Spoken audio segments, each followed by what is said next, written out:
C'est un grand privilège pour moi d'être ce soir devant vous. Et ça, c'est grâce au président de l'Institut brésilien africain, à qui je rends hommage et que je remercierai jamais assez. Ma présentation va se porter d'abord par la présentation du groupe dont je suis le fondateur, et puis le sujet qui nous concerne aujourd'hui.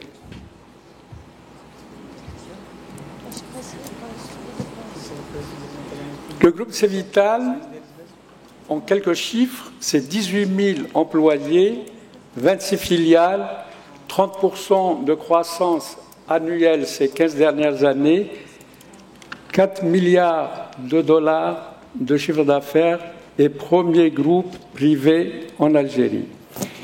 L'histoire de Cevital remonte à 1971. Vous voyez, comme vous pouvez le distinguer sur ce tableau, nous avons constamment réinvesti nos cash flows et c'est comme ça que nous sommes arrivés aujourd'hui à la première place au niveau du secteur privé en Algérie. Alors, nous avons plusieurs pôles. Le pôle agro-industrie, qui est le plus important pôle au niveau du groupe et au niveau aussi d'Algérie. Nous avons une raffinerie de sucre de 2 700 000 tonnes par an de capacité. Nous couvrons les 100% des besoins du marché national et l'excédent, nous l'exportons dans plus de 28 pays différents. Évidemment, nous importons ce sucre du Brésil pour la quasi-totalité. Nous avons aussi une raffinerie d'huile de 750 000 tonnes par an où nous couvrons le complément des besoins du marché national, mais aussi où nous avons un excédent de 40% que nous exportons. Nous avons aussi une margarinerie de 180 000 tonnes et nous produisons de l'eau minérale, des jus de fruits, etc. L'eau minérale, 1 milliard de bouteilles par an. Et en projet, nous avons un projet de trituration de graines oléagineuses de 3 500 000 tonnes par an.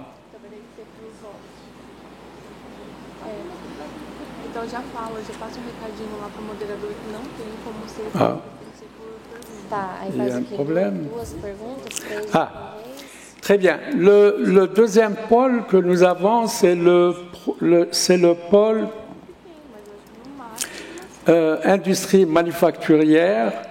Nous avons une unité, nous avons acquis l'unité Brandt en France et nous avons installé une grande unité en Algérie dans l'électroménager d'une capacité de 10 millions d'articles d'électroménager par an.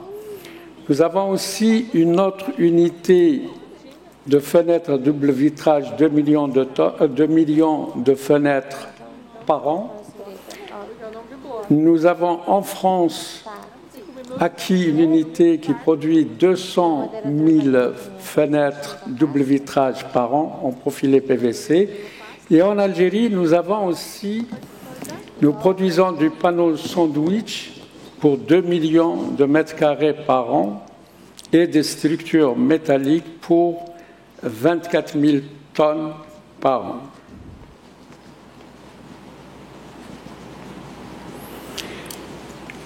Maintenant, le secteur, nous avons aussi le département, le pôle industrie lourde, où nous avons acquis en Italie le groupe Lucchini dans les aciers spéciaux, spécialisés dans les rails de chemin de fer et du fil machine. Et nous avons en Algérie 2 flottes glaces où nous couvrons les 100% des besoins du marché national avec 20% de la capacité de production et 80% sont exportés. Et actuellement, nous avons aussi d'autres projets dans la sidérurgie, dans 3,5 millions de capacité au Pará, au Brésil, 750 000 tonnes en Algérie et 10 millions de capacité de production de ciment et clinker en Algérie.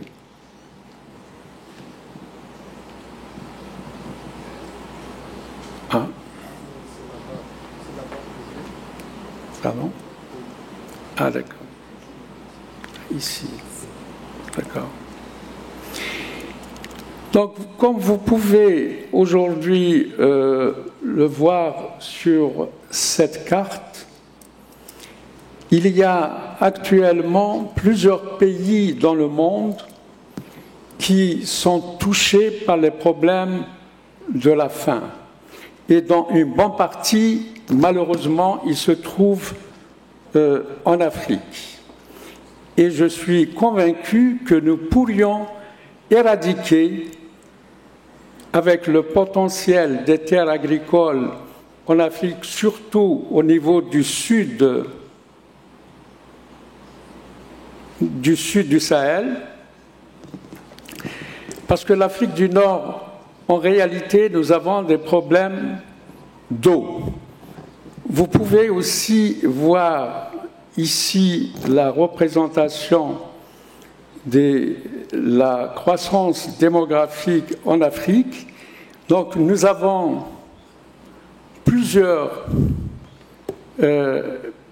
choses qui nous attendent et nous pourrions sans aucun problème, si nous coopérons avec un grand pays comme le Brésil, avec la transfert de technologie, nous pourrions arriver à couvrir les besoins du marché africain qui sont pour la majeure partie actuellement importés. Vous voyez un peu l'agriculture aujourd'hui artisanale ne pourra pas couvrir non seulement les besoins des pays de la population africaine, mais aussi nous ne pourrions pas, avec ce type de production, ni exporter, ni couvrir nos besoins et arriver à la satisfaction des besoins alimentaires de l'Afrique.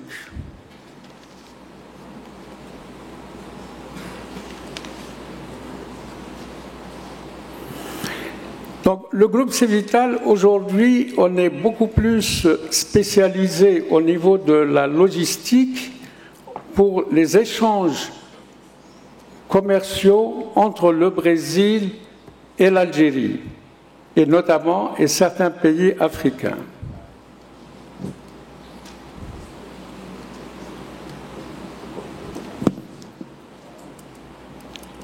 Cévital a investi actuellement dans plusieurs régions du Brésil, surtout dans le domaine de la logistique.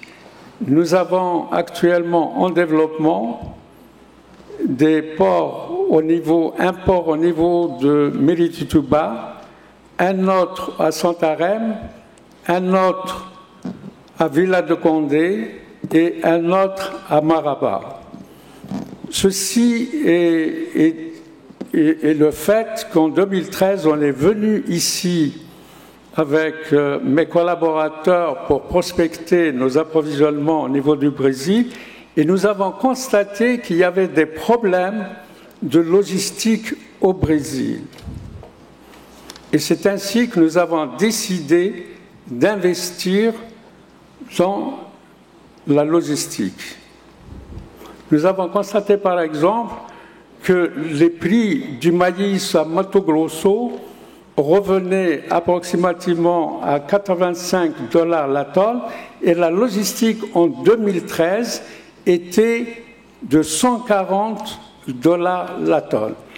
Évidemment, le gouvernement brésilien a pris la décision de libérer la création de ports et c'est ainsi que nous avons décidé de réaliser 4 ports au niveau du Pará, au nord du Brésil.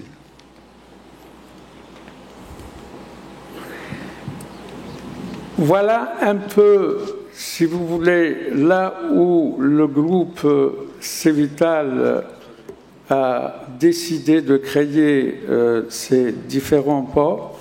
Et nous avons aussi investi à Mato Grosso, du côté de Vera, dans la réalisation et de stockage des silos de stockage pour nos approvisionnements. Et notre idée, c'est d'exporter au Brésil des fertilisants, du clinker, du ciment et d'importer les graines oléagineuses.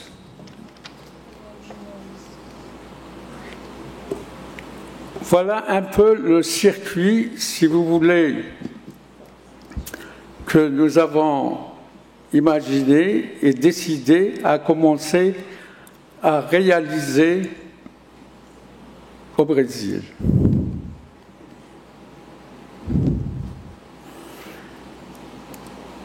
Donc, notre spécialité, c'est la capacité de stockage au niveau des différents ports et la réalisation aussi des infrastructures portuaires.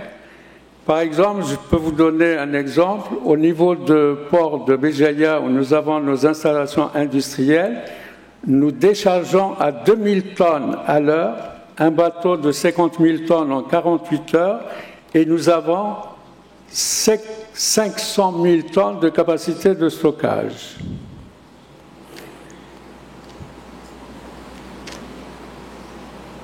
Et nous avons l'intention aussi de réaliser la même chose dans le port d'Abidjan, à Djibouti.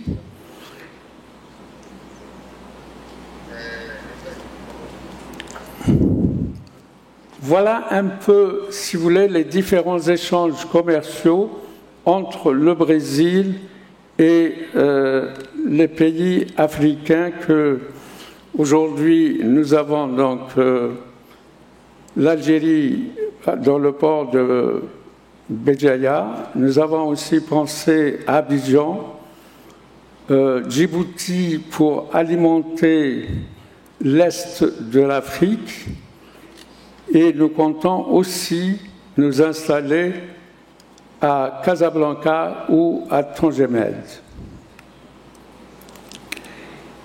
Et au Brésil, je reviens sur aussi notre développement au Brésil. Nous n'avons pas simplement l'intention d'investir dans la logistique, mais aussi pour investir dans l'industrie agroalimentaire. Nous avons un crashing au niveau de Vila do Conde et nous avons aussi un projet au niveau de Mato Grosso du côté de Vera où nous comptons produire aussi de l'éthanol à partir du maïs.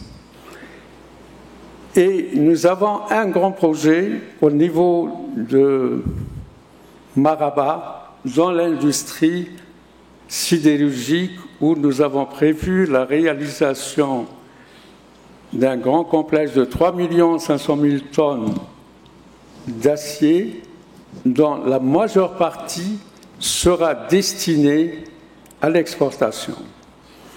Il faut quand même comprendre que le groupe Cevital est un groupe familial, 100% familial, très diversifié, mais notre métier principal, c'est la création de valeur ajoutée, que ce soit pour notre pays, que ce soit pour certains pays africains, que ce soit dans les pays où nous investissons, et notamment aujourd'hui le Brésil.